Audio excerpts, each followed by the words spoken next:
चलो आगे बढ़ते हैं और नेक्स्ट टॉपिक देखते हैं, that is vertical circular motion.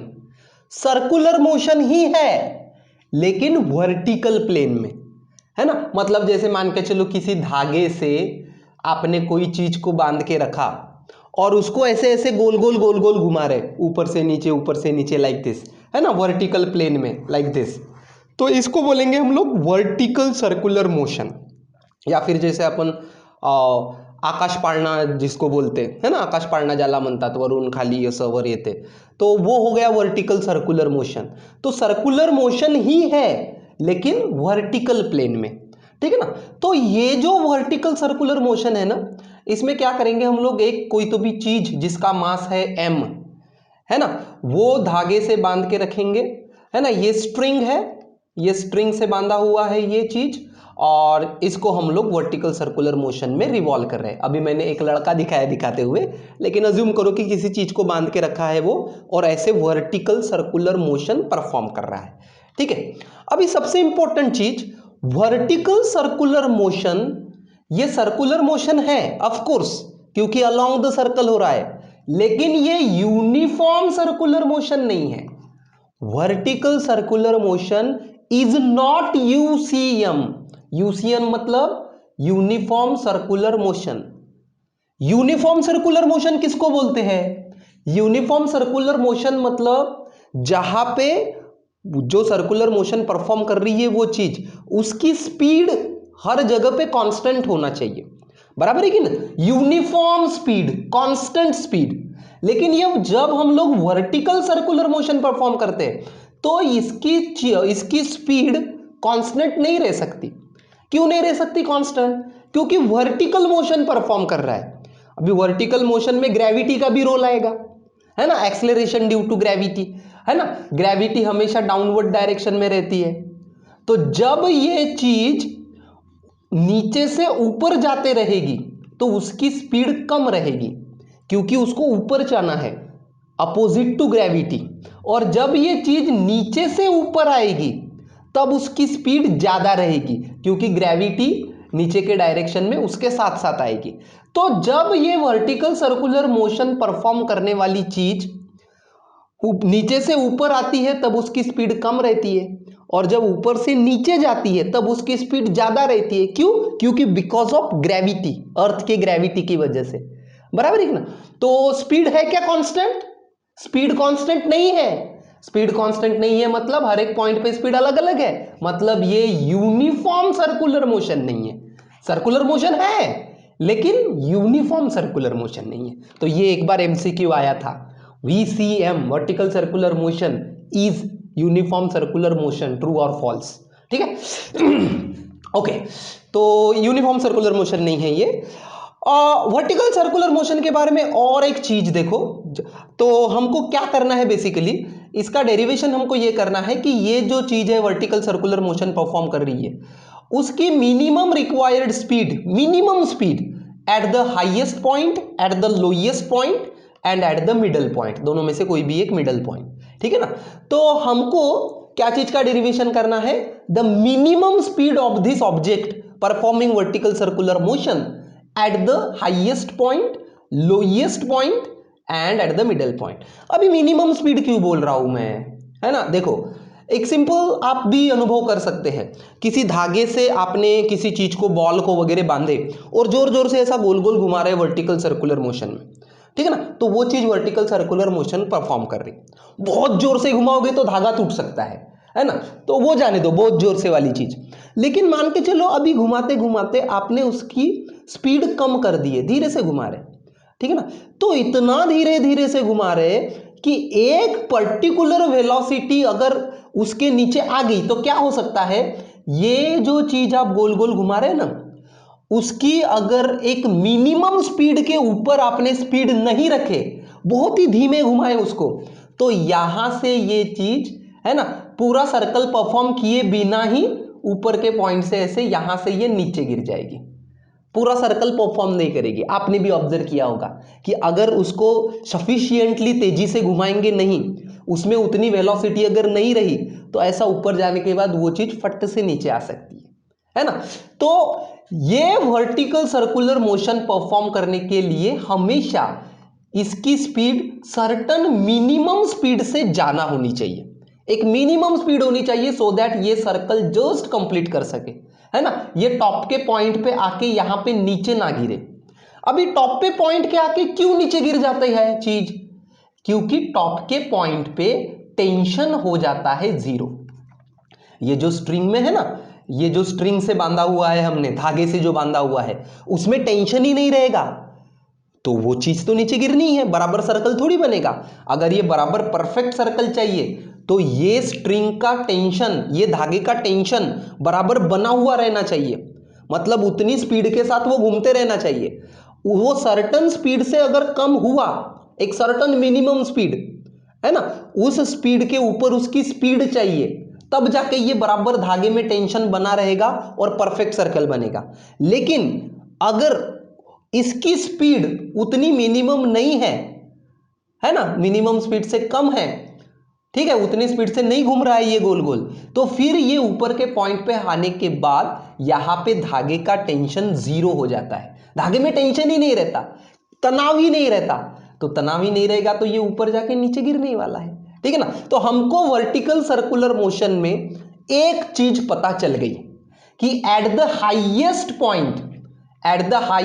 Point अगर हम लोग धागे के टेंशन को जीरो कर दिए, है ना, ये स्ट्रिंग के टेंशन को जीरो अज्यूम किए, तो उस समय मुझको फॉर्मूला मिलेगा मिनिमम वेलोसिटी का, बराबर है ना, minimum velocity at the highest point, at the H point, ठीक है। एक बार ये VH मिल गया तो बाकी पॉइंट की वेलोसिटी बाद में देखेंगे, लेकिन एक कंडीशन तो मुझको मिल गई कि अगर मैं धागे का टेंशन का फॉर्मूला निकालता हूं और उसको इक्वल टू जीरो करता हूं एट द हाईएस्ट पॉइंट पे, तो मुझको एट द हाईएस्ट पॉइंट की मिनिमम वेलोसिटी का फॉर्मूला मिल जाएगा वहां से, है ना। कैसे समझा मुझको ये, है ना, क्योंकि जैसे मैंने अभी अभी लॉजिक बताया कि वो चीज बराबर गोल गोल घूमते रहने के लिए एक मिनिमम स्पीड उसमें होनी चाहिए, है ना। उस स्पीड से अगर कम होती है, उतनी मिनिमम स्पीड अगर नहीं होती, तो ये धागे का जो तनाव है, टेंशन है, वो eight the highest point zero हो जाता है और वो चीज नीचे गिर जाती है। मतलब हम लोग ऐसा बोल सकते हैं कि मिनिमम स्पीड निकालने के लिए, eight the highest point minimum speed निकालने के लिए आप धागे का टेंशन जीरो अज्यूम करो, ठीक है।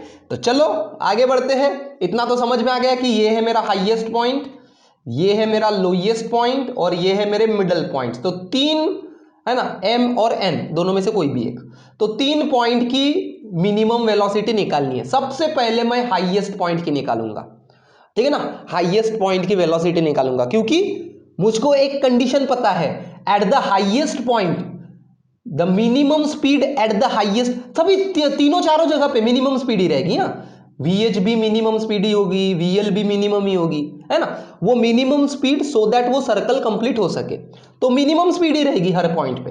तो सबसे पहले तो मैं H पॉइंट की निकालूंगा, क्योंकि H पॉइंट की मिनिमम स्पीड निकालने के लिए मुझको कंडीशन पता है, यहां आने के बाद ये चीज नीचे नहीं गिरनी चाहिए, मतलब ये टेंशन जीरो नहीं होना चाहिए, तो इसको T equal to zero assume कर दिया मैंने, तो एट पॉइंट H की मुझको क्या मिल जाएगी, मिनिमम स्पीड मिल जाएगी, ठीक है। तो इसके लिए मुझको ये धागे के अंदर का टेंशन पहले निकालना पड़ेगा, है ना। टेंशन मतलब क्या है, फोर्स ही है। देखो कोई भी चीज को जब आप कोई स्ट्रिंग से बांधते हो, धागे से बांधते हो, तो ये वाले धागे में आता है टेंशन, टेंशन मतलब रिएक्शन फोर्स ही है एक प्रकार का, ठीक है ना। तो ये धागे में जो टेंशन आता है उसकी डायरेक्शन हमेशा along the string and towards the fix and, जहां पे ये धागा फिक्स किया हुआ है उसकी तरफ रहती, मतलब ये ऐसी, है ना। जैसे यहां पे देखो कहां पे बांधा हुआ है फिक्स एंड, ये वाली चीज ऐसे ऐसे घूम रही है, तो ये वाले धागे में जो टेंशन रहेगा वो हमेशा ऐसा रहेगा, अगर यहां पे पहुंच गया ये तो टेंशन हमेशा ऐसा रहेगा। तो टेंशन मतलब एक प्रकार का रिएक्शन फोर्स ही है जो धागे में क्रिएट होता है, ठीक है ना, और उसकी डायरेक्शन हमेशा किधर, फिक्स एंड की तरफ, ठीक है ना, जहां पे फिक्स एंड है यहां पे, तो इधर टेंशन की डायरेक्शन, ठीक है। तो सबसे पहले मैं ये धागे के अंदर के टेंशन का फॉर्मूला निकालने की कोशिश करूंगा। एक बार मुझको ये धागे के अंदर का टेंशन का फॉर्मूला मिल गया तो ये टेंशन हाईएस्ट पॉइंट पे कितना है वो निकालने की कोशिश करूंगा और उसको मैं जीरो से इक्वेट करूंगा। क्यों? क्योंकि मुझको पता है हाईएस्ट पॉइंट पे अगर मुझको मिनिमम वेलोसिटी निकालनी है तो टेंशन इक्वल टू जीरो रखना है मुझको। तो चलो मैं सबसे पहले धागे के अंदर का टेंशन निकालने की कोशिश करते हैं। टेंशन मतलब फोर्स, और फोर्स कोई भी निकालना है तो सबसे पहले फ्री बॉडी डायग्राम, इसके ऊपर कितने टोटल फोर्सेस आ रहे हैं वो हमको देखना पड़ेगा। ठीक है, तो कोई भी एक रैंडम पोजीशन अज्यूम कर लो, यहां से एंगल मेजर कर लेते हैं हम लोग, है ना। ये हो गया मेरा लोएस्ट पॉइंट, ये हो गया हाईएस्ट पॉइंट, ये मिडल पॉइंट, ठीक है ना। तो लोएस्ट पॉइंट से मान के चलो यहां से चालू किया इसने ऊपर जाना तो एंगल यहां तक आ गया थीटा। ठीक है, एक कोई भी रैंडम पोजीशन ले लेते। तो ये वाले पार्टिकल पे टोटल कितने फोर्सेस आ रहे हैं वो प्रॉपरली फ्री बॉडी डायग्राम में दिखाना पड़ेगा। कितने फोर्सेस आ रहे हैं इसके ऊपर? दो फोर्सेस आ रहे हैं। कौन से दो फोर्सेस? एक तो सबसे पहला टेंशन जो बताया मैंने आपको, ठीक है ना, ये चीज धागे से बांधी हुई है स्ट्रिंग से, तो स्ट्रिंग के अंदर टेंशन रहेगा। टेंशन मतलब फोर्स, वो फोर्स की डायरेक्शन हमेशा क्या होती है? टूवर्ड्स द फिक्स एंड, मतलब इसकी तरफ जहां पे ये बांधा हुआ है। और दूसरा, हर चीज का वेट होता है, ये वर्टिकल सर्कुलर मोशन है तो वेट नीचे की तरफ जाएगा हमेशा, तो ये जाएगा इसका वेट। ठीक है ना, मान के चलो इसका मास है स्मॉल m, तो वेट मतलब m इंटू जी।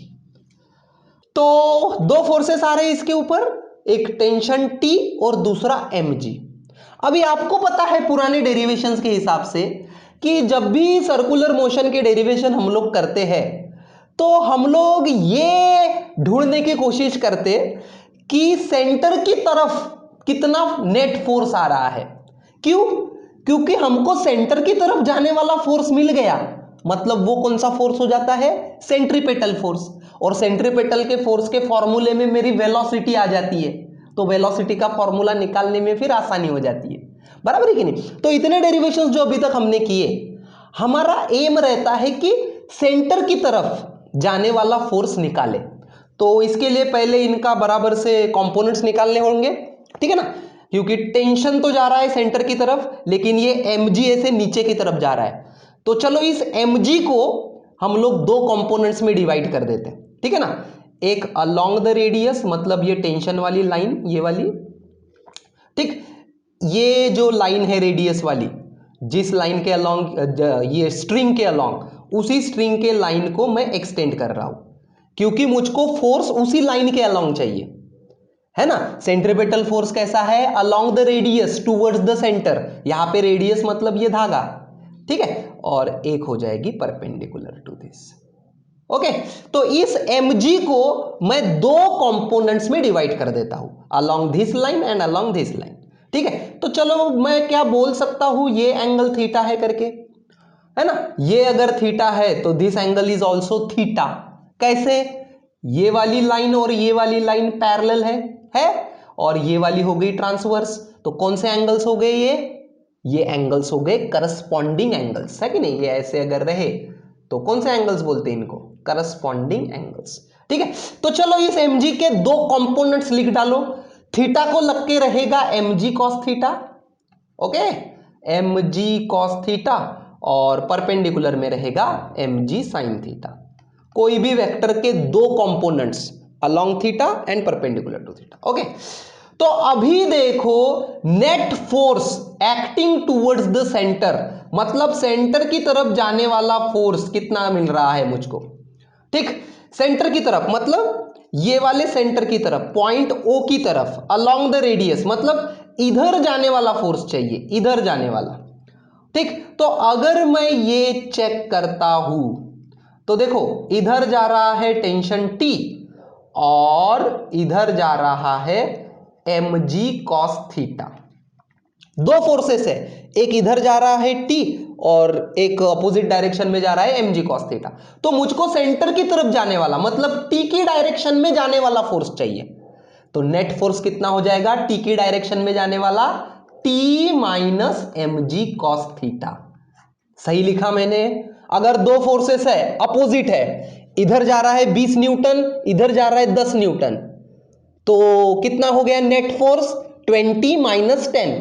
दो अपोजिट वेक्टर्स, बड़े वेक्टर में से छोटे वेक्टर को अपोजिट माइनस कर देते है कि नहीं? वैसा ही सेम कि एक वेक्टर जा रहा है इधर की तरफ और अपोजिट वेक्टर है इधर की तरफ, तो net force along the tension कितना हो जाएगा? T minus M G cos theta. तो net force along the oh ये हो जाएगा मेरा T minus M G cos theta, और यही तो मुझको चाहिए था, है ना? Net force along the tension मतलब along this direction, along the centre, net force acting towards the centre along the radius, क्या बोलते हैं उसको? सेंट्रीपेटल फोर्स बोलते हैं, बराबर है कि नहीं? Net force acting towards the centre, जो सेंटर की तरफ जाता है अलोंग द रेडियस, उसको बोलते हैं सेंट्रीपेटल फोर्स। लेकिन हमारे कैलकुलेशन के हिसाब से सेंटर की तरफ कितना जा रहा है? इधर जा रहा है T, इधर जा रहा है एम जी कॉस थीटा, मतलब नेट फोर्स सेंटर की तरफ जा रहा है T minus M G cos theta, बराबर है? तो ये जो T minus M G cos theta है that is nothing but our centripetal force, मतलब M we square by R. ये पॉइंट समझ में आया क्या? बराबर। मुझको डेरिवेशंस में ऐसा फोर्स चाहिए रहता है सर्कुलर मोशन में जो सेंटर की तरफ जाए अलोंग द रेडियस, मतलब फिलहाल इस डायग्राम में जो टेंशन ये वाली डायरेक्शन में जाए, है ना? तो ये वाली डायरेक्शन में ऑलरेडी स्ट्रिंग का टेंशन है ही, और अपोजिट डायरेक्शन में है एम जी कॉस थीटा, तो net force along this direction, है ना, net force along this direction is T minus M G cos theta, और ये जो force T minus M G cos theta जो सेंटर की तरफ जा रहा है ये है मेरा सेंट्रीपेटल फोर्स। तो मुझको ये मिल गया फॉर्मूला, है ना? T minus M G cos theta equal to m we square by r, और इसके ऊपर से मैं स्ट्रिंग का टेंशन लिख सकता हूं। कैसे? इस एम जी कॉस थीटा को इधर लेके चलो, tension equal to m we square by r plus m ji cos theta. Okay, तो मिल गया टेंशन धागे का, है ना? देखो शुरुआत कहां से की थी मैंने कि मैं स्ट्रिंग के अंदर, धागे के अंदर का टेंशन निकालने की कोशिश करूंगा, क्योंकि मुझको पता है एट हाईएस्ट पॉइंट टेंशन को इक्वल टू 0 कर देना है, बराबर है कि नहीं? तो धागे के अंदर का टेंशन मुझको फॉर्मूला मिल गया। तो चलो धागे के अंदर का टेंशन का फॉर्मूला मिल गया, तो ये टेंशन निकालते हैं एट हाईएस्ट पॉइंट मतलब यहां पे अगर ये चीज आ गई तो हाईएस्ट पॉइंट पे कितना टेंशन होगा, ठीक? तो यहां पे अगर हाईएस्ट पॉइंट पे चीज आ गई, है ना, थीटा आप यहां से मेजर कर रहे 0, ठीक है, थीटा अपना यहां से मेजर कर रहे, तो पॉइंट एम पे आ गया तो थीटा 90 हो जाएगा, फिर ऊपर जाके पॉइंट एच, मतलब ये पूरा एंगल, तो at the highest point H पे थीटा हो जाएगा 180 डिग्री, हो जाएगा कि नहीं हो जाएगा? बराबर है, देखो ना डायग्राम से, आप थीटा यहां से मेजर कर रहे हैं, ये वाले पॉइंट से, ये वाले, तो यहां से लेके यहां तक, ठीक है? तो थीटा की वैल्यू है eight the highest point 180 degree या फिर पाई, बराबर। तो कॉस ऑफ 180 कितना होता है? Cos 0 is 1, cos of 180 minus 1, ठीक है? तो at the highest point cos theta की वैल्यू हो जाएगी -1, तो ये हो जाएगा माइनस एम जी। तो at the highest point tension की वैल्यू बेसिकली होती है इतनी, M we square by are minus M G. Basically highest point पे टेंशन मिनिमम होता है ना, क्योंकि कॉस थीटा की वैल्यू -1 मतलब मिनिमम, और at the lowest point cos 0 is 1, तो at the lowest point tension होगा मैक्सिमम। जाने दो, हमको बस at the point highest point पे इतना टेंशन होगा, m we square by are minus M g, ठीक है? तो देखो क्या किया, सबसे पहले हमने ये स्ट्रिंग के अंदर का जो टेंशन है उसका एक जनरल फॉर्मूला निकाल दिया यूजिंग फ्री बॉडी डायग्राम। फिर मुझको पता है eight the highest point theta होने वाला है 180, थीटा हो गया 180, तो कॉस ऑफ 180 इज -1, मतलब एट द हाईएस्ट पॉइंट कितना है टेंशन स्ट्रिंग में, m we square by are minus M g, और ये बेसिकली मिनिमम टेंशन है जैसा मैंने अभी बताया। लेकिन अभी इसके आगे भी आपको पता है हाईएस्ट पॉइंट पे स्ट्रिंग के अंदर का टेंशन मिल गया तो इसको इक्वल टू 0 कर दिए, है ना, क्योंकि मिनिमम स्पीड आपको, जैसे मैंने पहले ही एक्सप्लेन किया, at the minimum speed, minimum speed मतलब ऐसी स्पीड कि वो जस्ट सर्कल परफॉर्म कर सके, ऊपर जाके ऐसे नीचे गिरे नहीं, तो उसके लिए हमको क्या पुट करना पड़ता है, एट द पॉइंट H धागे का टेंशन T इक्वल टू 0। ठीक है, तो इसको इक्वल टू 0 कर देंगे हम लोग। ठीक है, इक्वल टू 0, तो वो वाली जो स्पीड मिलेगी वो होगी minimum speed at point H। बराबर है कि नहीं, that will be the minimum speed, उतनी कम से कम स्पीड होनी ही चाहिए, उससे कम रही तो टेंशन 0 होके नीचे गिर जाएगा। ठीक है, तो चलो इक्वल टू 0 कर दो, है ना, इक्वल टू 0 कर दो इसको। ठीक, तो क्या हो जाएगा, ये mv² by r equal to mg, m इधर चला जाएगा, mm कैंसल। ठीक, तो v² हो जाएगा rg, मतलब v हो जाएगा रूट rg या फिर रूट gr। मतलब दिस इज द स्पीड या फिर this is the velocity eight highest point, so that ये नीचे नहीं गिरना चाहिए, मतलब it is the minimum speed, it is the minimum speed at point H। कितनी, √gr। डन, बराबर। तो minimum speed at the highest point is √gr। चलो अभी यहां पे तो वेलोसिटी मिल गई, अभी दो जगह की निकालनी है, एक m पॉइंट की निकालनी है, एक l पॉइंट की निकालनी है। ठीक है ना, तो H पॉइंट की निकालने के लिए मैंने धागे का टेंशन का यूज किया, स्ट्रिंग के टेंशन का, लेकिन इन दोनों पॉइंट की वेलोसिटी निकालने के लिए ये टेंशन वाली मेथड कोई काम की नहीं, है ना।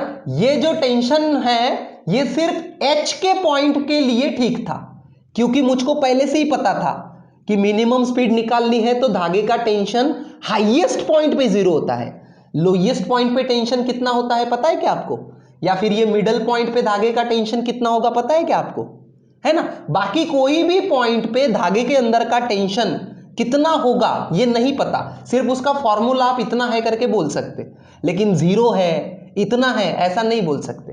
तो ये वाले पॉइंट्स पे जो है ना, लोएस्ट पॉइंट और मिडल पॉइंट पे हम लोग टेंशन की मेथड से वेलोसिटी नहीं निकाल सकते। क्यों, क्योंकि टेंशन कितना होता है धागे में ये हमको नहीं पता, सिर्फ हाईएस्ट पॉइंट पे 0 होता है ये हमको पता है।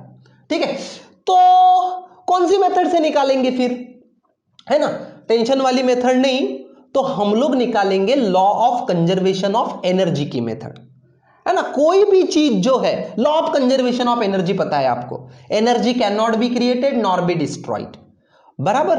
तो इसका मतलब ये कि अगर ये वाले पार्टिकल की ये वाले पॉइंट पे एनर्जी मुझको पता है, टोटल एनर्जी, तो उतनी ही सेम एनर्जी ये वाले पॉइंट पे भी होगी, उतनी ही सेम एनर्जी ये वाले पॉइंट पे भी होगी। ठीक है, तो ये जो एनर्जी सेम सेम होगी, वहां से एनर्जी मतलब क्या, potential energy plus kinetic energy, तो ये वाली मेथड से हम लोग निकालेंगे दूसरे पॉइंट्स की वेलोसिटी। ठीक है, तो सबसे पहले चलो L पॉइंट की निकालते हैं। ठीक, H पॉइंट की आपको स्पीड ऑलरेडी पता है √gr, तो अभी L पॉइंट की निकालते हैं। और कौन सी मेथड यूज करने वाले हैं हम लोग, कौन सी मेथड यूज करने वाले हैं, law of conservation of energy, मतलब H पॉइंट पे total energy is same as L point पे टोटल एनर्जी। ठीक है, टोटल एनर्जी मतलब kinetic energy plus potential energy. ठीक है, तो चलो सबसे पहले L पॉइंट मतलब ये सबसे नीचे का पॉइंट है। ठीक है ना, मान के चलो ये है अपनी base line, height equal to 0, है ना, अज्यूम करो यहां पे हाइट इक्वल टू 0 है। ठीक है, तो यहां पे L पॉइंट पे पोटेंशियल एनर्जी रहेगी 0, अज्यूम करो नीचे का पॉइंट जो है वो पोटेंशियल एनर्जी 0 पे है, मतलब उसकी लेवल बेस लाइन है।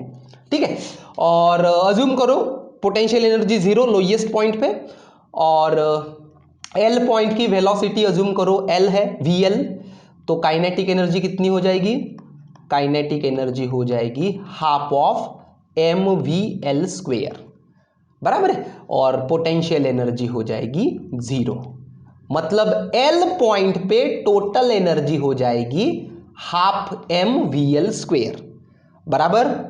एल पॉइंट पे टोटल एनर्जी हो जाएगी half m v L square. Potential energy क्यों जीरो लिए? क्योंकि वो सबसे नीचे वाले में। ठीक है, चलो अभी एच पॉइंट की एनर्जी निकाल लेते हैं। सबसे पहले इसकी पोटेंशियल एनर्जी निकाल लेते हैं। एच पॉइंट की कितनी होगी पोटेंशियल एनर्जी? फॉर्मूला लगाओ पोटेंशियल एनर्जी का, m g into H. Potential energy का सिंपल फॉर्मूला है एम जी एच, है ना। इसका मास है एम। ठीक है, अगर ये वाली चीज यहां पे है तो टोटल एनर्जी इतनी, और अगर ये वाली चीज एच पॉइंट पे चली गई तो कितनी एनर्जी होगी वो निकाल रहे हैं। ठीक है, तो सबसे पहले पोटेंशियल एनर्जी एम इंटू जी इंटू एच, मतलब यहां से लेके यहां तक की इसकी हाइट कितनी दिख रही है रे? हाइट है ना, एग्जैक्टली एक डायमीटर के ऊपर आ गया ना वो। ये वाली हाइट अपनी हाइट इक्वल टू जीरो है, इसलिए यहां पे पोटेंशियल एनर्जी जीरो थी। लेकिन यहां पे तो हाइट कितनी है? एक डायमीटर के ऊपर, मतलब 2r। ये देखो r प्लस आर, तो कितना हो जाएगा? एम जी एच, एच हो जाएगी 2r, मतलब 2 टाइम्स एम जी आर। तो एच पॉइंट पे पोटेंशियल एनर्जी इतनी होगी। चलो काइनेटिक एनर्जी भी निकाल लेते। कितनी होगी काइनेटिक एनर्जी एच पॉइंट पे? काइनेटिक एनर्जी का formula half m we square, और हमको एच पॉइंट पे वेलोसिटी अब बीच निकाले, बराबर है कि नहीं? एच पॉइंट पे वेलोसिटी हमने अब बीच निकाले यूजिंग टेंशन। ठीक है, कितनी है एच पॉइंट की velocity? Root of g r है, तो half of m we square, तो वी है रूट ऑफ जी आर, तो वी स्क्वेयर हो जाएगा जी आर। ठीक है, तो पोटेंशियल एनर्जी है 2 mgr और काइनेटिक एनर्जी है हाफ mgr, तो टोटल एनर्जी कितनी हो जाएगी? काइनेटिक प्लस पोटेंशियल, तो हाफ mgr प्लस 2 mgr बराबर। तो mgr कॉमन निकाल लो, 1/2 प्लस 2 कितना होता है? 1/2 प्लस 2 क्रॉस मल्टीप्लाई करो, दैट इज 2 2 जा 4, 4 प्लस 1 5, 5/2 mgr। मतलब हाईएस्ट पॉइंट एच पे टोटल एनर्जी है 5/2 mgr, और लोएस्ट पॉइंट एल पे टोटल एनर्जी है half of m v L square, बराबर है कि नहीं? पोटेंशियल एनर्जी लोएस्ट पॉइंट पे जीरो है। ठीक है, तो according to law of conservation of energy, यहां की टोटल एनर्जी और यहां की टोटल एनर्जी दोनों कैसे होनी चाहिए? सेम होनी चाहिए। होनी चाहिए कि नहीं होनी चाहिए? और जब ये दोनों सेम करेंगे आप, तो ऑटोमेटिकली आपको वीएल का फॉर्मूला मिल जाएगा। मिल जाएगा, क्योंकि VH तो पहले से ही पता था, वो तो हमने लिख के ये वाली एनर्जी निकाल ली है। तो चलो इक्वेट करो, according to law of conservation of energy, mgr equal to half of m v L square, m cut 1/2 cut, okay. तो ये हो जाएगा 5gr equal to v L square, मतलब VL equal to root of 5gr। Okay, तो L point की minimum velocity कितनी होनी चाहिए? Root of 5gr। H point की कितनी थी? Root of gr। L point की कितनी थी? Root of 5gr। ठीक है, और अभी सेम मेथड यूज करेंगे to find the velocity at point m। ठीक है, तो same method, law of conservation of energy. ठीक है, तो m पॉइंट और l पॉइंट ये दोनों को कंसीडर कर लेते। ठीक है, ये इसका, क्योंकि l पॉइंट की वेलोसिटी अभी निकाले हमने, तो इसको कंसीडर कर लेते, और इसको आपको चाहिए तो ये m पॉइंट और h पॉइंट ये दोनों को भी कंसीडर कर सकते, कोई दिक्कत नहीं। लेकिन l पॉइंट इसलिए कंसीडर कर रहा हूं मैं, क्योंकि l पॉइंट पे पोटेंशियल एनर्जी कैसी है मेरी? जीरो है, तो बहुत आसान हो जाते हैं कैलकुलेशन। ठीक है, तो चलो फिर से ये दो पॉइंट्स ले लो, L और M, है ना। According to law of conservation of energy, total energy at L is equal to total energy at M। ठीक है, तो सबसे पहले टोटल एनर्जी एट L लिख देते। यहां पे पोटेंशियल एनर्जी कितनी है? जीरो, बराबर है कि नहीं? क्योंकि वो सबसे लोएस्ट हाइट है, वहां पे पोटेंशियल एनर्जी जीरो। और काइनेटिक एनर्जी कितनी होगी? Kinetic energy is half m v L square, velocity at point L, है ना। देखो एनर्जी मतलब potential energy and kinetic energy. Kinetic energy के लिए लगती है वेलोसिटी, तो एल पॉइंट की वेलोसिटी हमने अभी निकाले हैं, देखो रूट ऑफ 5g r निकाले हैं। तो half of m vl square, तो इसका स्क्वेयर मतलब ये आएगा 5g r, तो ये हो जाएगी 5/2 mg/r, ठीक है। और पोटेंशियल एनर्जी 0 है, मतलब total energy eight L is 5/2 mg/r। जम गया पहला। चलो अभी m पॉइंट की निकालते हैं, ठीक है। m पॉइंट की पहले पोटेंशियल एनर्जी बताओ कितनी है। पोटेंशियल एनर्जी का फॉर्मूला क्या होता है, mg इंटू हाइट, ठीक है। तो मास है m, g है ग्रेविटी, ठीक है। m मतलब मास, नहीं तो ये कैपिटल M से आप कंफ्यूज हो जाओगे। कैपिटल M मतलब ये पॉइंट का नाम है, ठीक है। mgh, तो ये वाला पॉइंट बेस की लेवल से कितना ऊपर है वो देखना पड़ेगा। ये ऐसा डिस्टेंस मत देखो, ये वाला डिस्टेंस मत देखो, हाइट देखो, ये वाली हाइट, ठीक है। तो कितना ऊपर है ना, r डिस्टेंस ऊपर है, ठीक। तो mgr, तो पोटेंशियल एनर्जी इसकी हो गई mgr। और काइनेटिक एनर्जी कितनी हो जाएगी, कितनी हो जाएगी kinetic energy, half m v square, तो हाफ m और मान के चलो वेलोसिटी इस पॉइंट की vm स्क्वेयर, ठीक है। तो इसकी टोटल एनर्जी हो जाएगी mgr plus half of m vm square बराबर। तो according to law of conservation of energy, m point की एनर्जी, टोटल एनर्जी, और l पॉइंट की टोटल एनर्जी दोनों कैसी होनी चाहिए, एग्जैक्टली सेम होनी चाहिए कि नहीं होनी चाहिए। Law of conservation of energy क्या बोलता है ना, अगर एक्सटर्नल फोर्स नहीं है तो हर पॉइंट पे एनर्जी सेम रहेगी। तो ये वाले पॉइंट पे एनर्जी है, टोटल एनर्जी 5/2 mgr, और जब ये चीज यहां से यहां तक आई तो टोटल एनर्जी है इतनी, half of m vm square plus mgr, मतलब ये दोनों एनर्जीज इक्वल होनी चाहिए। तो करो इक्वल और यहां से आपको vm का फॉर्मूला मिल जाएगा, ठीक है। तो चलो करते हैं इक्वल, यही पे लिख लेता हूं मैं, इक्वल टू 5/2 mgr। ये mgr इधर लेके आ जाओ, तो half m vm square equal to 5/2 mgr minus mgr, ठीक है। mgr को कॉमन निकाल लो, तो 5/2 माइनस 1 कितना होता है, 5/2 माइनस 1, क्रॉस मल्टीप्लाई कर लो, है ना, क्रॉस मल्टीप्लाई कर लो, कितना होता है 5 माइनस 2 दैट इज 3/2 mgr, हो गया। ये m कैंसल, 1/2 1/2 कैंसल, ठीक है। तो ये आएगा vm square equal to 3gr, मतलब vm equal to root of 3gr। जम गया।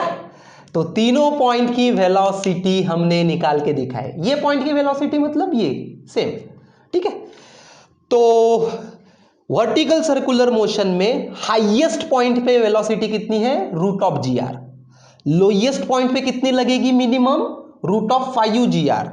और मिडल पॉइंट पे मिनिमम वेलोसिटी कितनी लगेगी, रूट ऑफ 3gr, ठीक है। और ये सभी वेलोसिटीज कैसे निकाले हमने, सबसे पहली वेलोसिटी तो हाईएस्ट पॉइंट पे निकाले।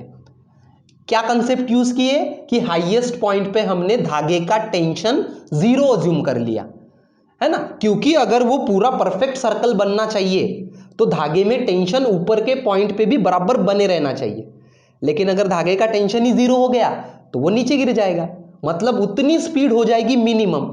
तो वो कंसेप्ट यूज करके हमने हाईएस्ट पॉइंट की वेलोसिटी निकाले। तो हाईएस्ट पॉइंट की वेलोसिटी निकालने के लिए टेंशन की मेथड यूज किए, और टेंशन निकालने के लिए वो सभी फोर्सेस निकाल के टेंशन निकाले पहले, और ये दो वेलोसिटीज निकालने के लिए law of conservation of energy, ठीक है।